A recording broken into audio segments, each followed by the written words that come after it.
notre nouvel épisode de notre série consacrée aux contes, mythes et légendes méconnues. N'oubliez pas, si cela n'est pas déjà fait, de vous abonner à la chaîne et de cliquer sur la petite cloche des notifications pour être alerté de toutes les nouvelles vidéos.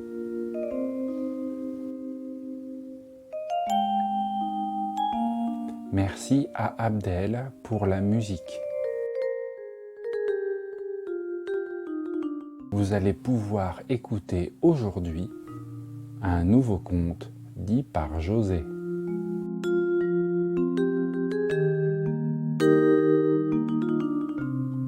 Je vous souhaite un agréable moment et une excellente écoute.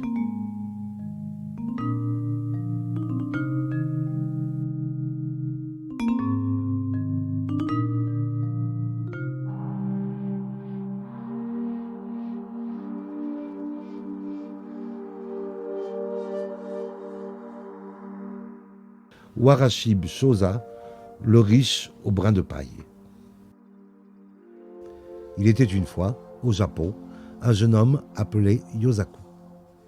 Ne possédant pas de terre, il se promenait de propriété en propriété et de village en village pour travailler pour d'autres fermiers. Il vivait grâce aux légumes qu'il recevait pour ses efforts.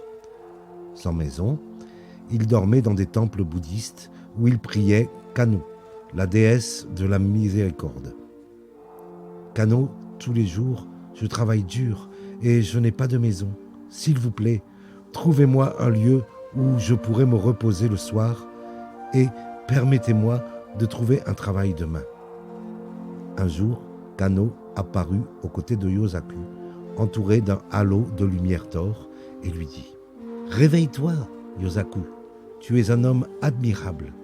Bien que pauvre, tu ne te plains jamais et tu aides les gens pour un très petit gain. Je vais t'offrir une vie heureuse.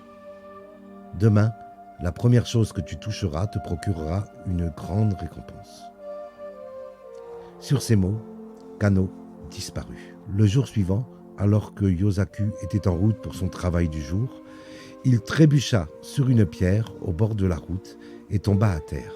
« Aïe !» s'exclama-t-il. Quand il se releva, il trouva face à lui une tige de paille. « Je me demande si cette paille est ce que Kano m'a demandé de garder. Comment cela peut-il me rendre heureux ?» Confus, il poursuivit sa route comme si de rien n'était. Soudain, un papillon qui volait s'approcha de son visage. Yosaku l'attrapa et l'attacha au bout de sa paille. L'insecte essayait de s'échapper, mais Yosaku le tenait par le brin de paille et ainsi, le papillon faisait de jolis ronds dans le ciel.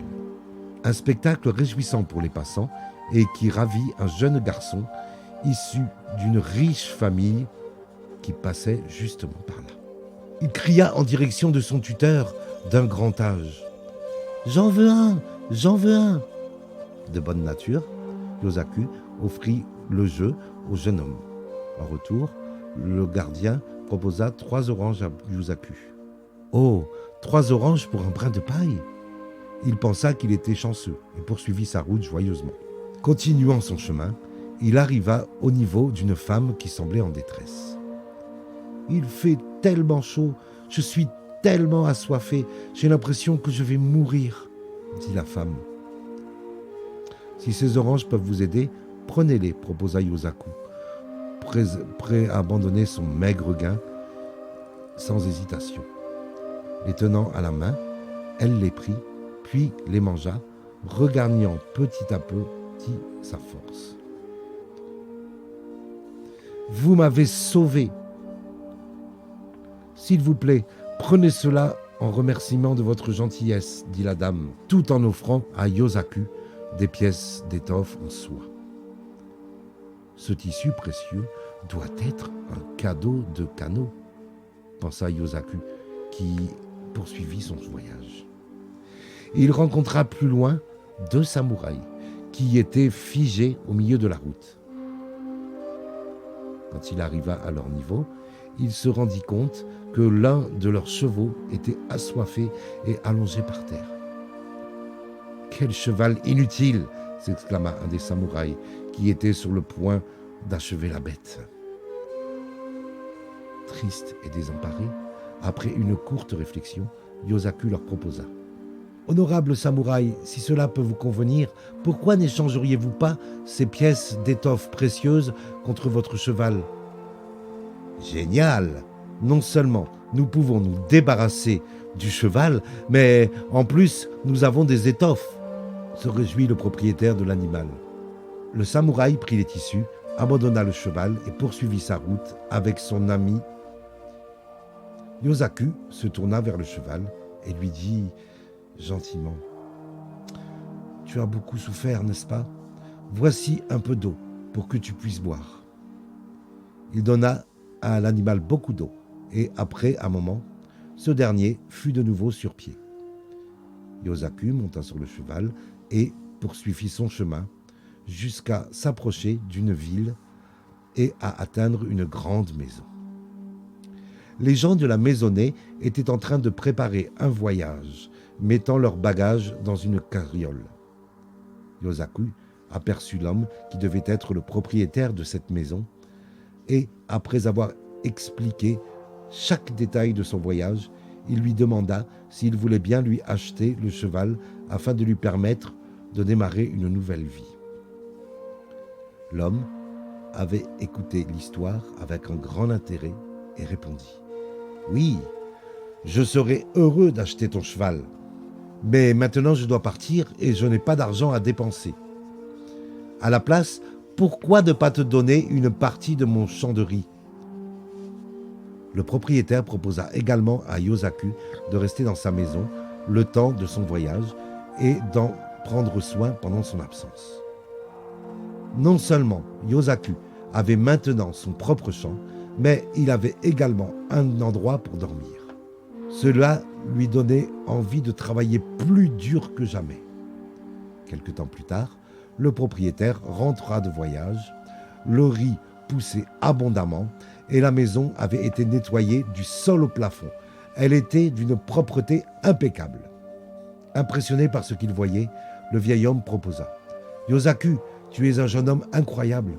Pourquoi n'épouserais-tu pas ma fille et ainsi tu pourrais continuer à vivre dans cette maison pour toujours ?» Yosaku accepta avec joie. Il épousa la fille de l'homme qui était contente de trouver un homme si charmant et ensemble, ils eurent de merveilleux enfants.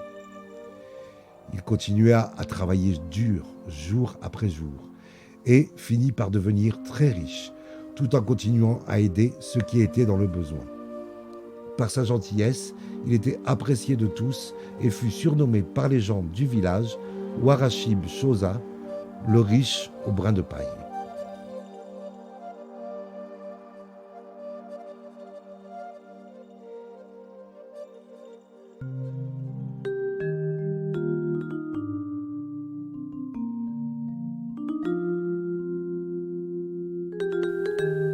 Cet épisode touche à présent à sa fin.